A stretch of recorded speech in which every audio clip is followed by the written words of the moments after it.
അയോധ്യയിലെ ശ്രീരാമക്ഷേത്രം തകർക്കാൻ പദ്ധതിയിട്ട് പാകിസ്ഥാൻ. IS പരിശീലനം ലഭിച്ച 19-കാരൻ അബ്ദുൾ റഹ്മാനാണ് പിടിയിലായത്. ഫരീദാബാദ് സ്വദേശിയാണ് ഇയാൾ. അക്രമം ആസൂത്രണം ചെയ്യാൻ 2 വട്ടം ഇയാൾ അയോധ്യ സന്ദർശിച്ചു. ഗുജറാത്തിലെ സോമനാഥ ക്ഷേത്രവും അയോധ്യയിലെ രാമക്ഷേത്രവും തകർക്കുകയായിരുന്നു ലക്ഷ്യമെന്ന ഫരീദാബാദ് കോടതിയിൽ കുറ്റസമ്മത മൊഴിയിൽ ഇയാൾ വെളിപ്പെടുത്തി.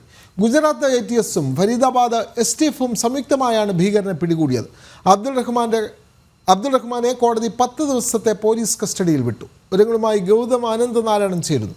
ഗൗതം, ഭാരതത്തിലെ 2 പ്രധാനപ്പെട്ട തീർത്ഥാടന കേന്ദ്രങ്ങൾ അല്ലെങ്കിൽ ആരാധനാ കേന്ദ്രങ്ങൾ, അയോധ്യയിലെ ശ്രീരാമക്ഷേത്രവും അതുപോലെ തന്നെ ഗുജറാത്തിലെ സോമനാഥ ക്ഷേത്രവും, ഈ 2 ആരാധനാലയങ്ങൾ തകർക്കാൻ ലക്ഷ്യമിട്ട കൊടും ഭീകരനെ ഇപ്പോൾ കീഴ്പ്പെടുത്തിയിരിക്കുന്നു. ഇയാൾക്ക് പാകിസ്ഥാൻ ചാരസംഘടനയുമായി ബന്ധമുണ്ട് എന്നുള്ള വിവരങ്ങളും പുറത്തു വരുന്നു. കൂടുതൽ വിവരങ്ങൾ ഗൗതം.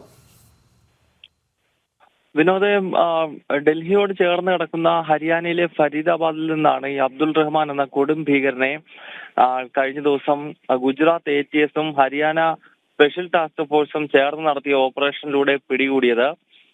ഇയാൾ ഇപ്പോൾ കൂടുതൽ ചോദ്യം ചെയ്യുന്നതിലൂടെയും ഒപ്പം കോടതിയിൽ നടത്തിയ കുറ്റസമ്മതത്തിലൂടെയും വ്യക്തമാകുന്നത് ഇയാളുടെ പാകിസ്ഥാൻ ബന്ധമാണ്. പാകിസ്ഥാന്റെ ചാരസംഘടന ISIക്ക് വേണ്ടി ഇയാൾ രാജ്യത്തെ ചില പ്രധാനപ്പെട്ട തീർത്ഥാടന കേന്ദ്രങ്ങൾ ലക്ഷ്യം വെച്ചു. അതിലേറ്റവും പ്രധാനം അയോധ്യയിലെ രാമജന്മഭൂമിയിൽ പുനർനിർമ്മിച്ച രാമക്ഷേത്രവും അതുപോലെ തന്നെ നേരത്തെ ഇസ്ലാമിക ഭീകരർ തകർക്കുകയും പിന്നീട് സർദാർ വല്ലഭഭായ് പട്ടേലിന്റെയും ഒക്കെ നേതൃത്വത്തിൽ പുനർനിർമ്മിച്ച സോമനാഥ ക്ഷേത്രം, ഈ 2 ക്ഷേത്രങ്ങളിൽ സ്ഫോടനം നടത്തുക എന്നൊരു ലക്ഷ്യം ഈ അബ്ദുൾ റഹീമിന് ഉണ്ടായിരുന്നു എന്നാണ് ഇപ്പോൾ ലഭ്യമാകുന്ന വിവരം. കഴിഞ്ഞ ദിവസം ഇയാളെ പിടികൂടുമ്പോൾ തന്നെ കയ്യിൽ ഗ്രനേഡ് ഉൾപ്പെടെയുള്ള സ്ഫോടക വസ്തുക്കൾ ഉണ്ടായിരുന്നു. സംഭവ സ്ഥലത്ത് വെച്ച് തന്നെ ആ സ്ഫോടക വസ്തുക്കൾ നിർവീര്യമാക്കിയ ശേഷമാണ് ഇയാളെ കോടതിയിൽ ഉൾപ്പെടെ ഹാജരാക്കിയതും പിന്നീട് ഗുജറാത്ത് ATS വിശദമായി ചോദ്യം ചെയ്തതും.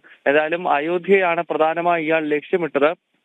പാകിസ്ഥാന്റെ പിന്തുണയോടുകൂടി രാജ്യത്ത് പ്രശ്നങ്ങൾ സൃഷ്ടിക്കാൻ ശ്രമിച്ച ഭീകരനെയാണ് ഇപ്പോൾ ഗുജറാത്ത് ATSന്റെ നേതൃത്വത്തിൽ പിടികൂടിയത്.